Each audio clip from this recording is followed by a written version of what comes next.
За тэр арчсан намаас томилогдсон алуун тушаалтнуудыг яах вэ гэдэг асуудал ингээ байн гарч байгаа. Клиентийн зөрчилтэй юм шиг нэг зарим асуултуудыг тавьдаг. Та нар төрийг цонхон байх ёстой гэдэг штеп. Нөгөө талд нь намаас томилогдсон алуун тушаалтнуудаа яах вэ гэдэг ингээ тийм зөрчилтэй юм шиг. Энэ бол тийм зөрчилдөх асуудал биш. Яагаад гэвэл бид нар ер нь төр цонхон бүтээмжтэй байх ёстой гэдэг байр суурин дээр энэ зарчмын байр суурин дээр хатуу байдаг. Нөгөө талаасаа яг тэр арчсан намаас томилогдсон гэж нэрлэж байгаа болохоос биш. Ер нь бол тухайн алуун тушаалтнууд Монголын төрд ажил алуу хашиж байгаа болохоос биш. Монгол Ардын намын цагаан байранд ажил алуу хашаагүй.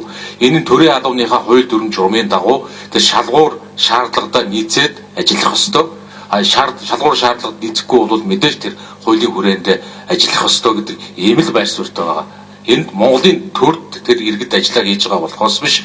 Ногцсон алуу үргийг хийж байгаа болохоос биш. Монгол Ардын намын цагаан байранд ажилд ороогүй гэдгийг энд заавал бас тотгож дурдж хэлэх ёстой гэдгийг хэлье. Ер нь Монголын төр цомхон чадварлаг хамгийн гол нь бүтээмжтэй үр ашигтай байх ёстой гэдэг энэ байр суурь арчсан намын хувьд арчсан намын бүлгийн хувьд энэ бол зарчмын байр суурь. Тэр арчсан намын бүлэг цаашд одоо яаж ажиллах вэ гэдэг. Энэ бол арчсан нам бол өмнө нь цөөнх мөртлөө их баригч юм шиг хамтарсан засгийн газрын оролцогч байдлаар явж ирж ирсэн. Одоо бол арчсан нам цөөнх мөртлөө сөрөгч буюу маш тодорхой тийм улс төрийн байр суурин дээр гарч ирж байгаа. Тэгэхээр арчсан намын бүлгийн хувьд тодорхой дараагийн бодлого чиглэлүүдэд шаавж ажиллана. Жишээ нь сая сарын өмнө байна уу бидний хуулийн төсөл өргөн барьсан. Яг одоо түрүүн сэтгүүлч бас асууж байна. Өнгөрсөн парламент та нар хил шалгалтын хуулиар сонсоход явуулна, ковидын хуулиар сонсоход явуулна гэж чадахгүй байсан шүү дээ гэдэг. Яг үнэхээр бид нар парламентын гишүүдийн 4/1-ээр сонсголын төр ороо байгуулагддаг бид нар хүрдгүү байсан. Одоо бол бид нар энийг хангалттай хүрж байгаа учраас жишээ нь бид нар тухайн асуудлаар сонсгол явуулах бүрэн дүүрэн бүр эрэхтэй. Дахиад дээрээс нь тэр түрүүн хэлдэг өргөн барьсан хууль гэдэг нь сонсголыг цөөнхөөс даргалах ёстой гэдэг.